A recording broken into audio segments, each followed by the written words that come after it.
Para asignar una dirección al dispositivo realizaremos el siguiente proceso.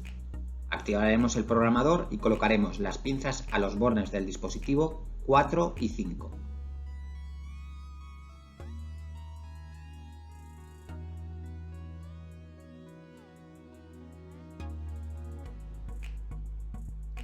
Seleccionaremos la posición 1 del programador e indicaremos el número al cual queremos asignar al dispositivo. En este caso será la dirección 4. Una vez finalizado el proceso se indicará con un OK y automáticamente pasará a la siguiente dirección.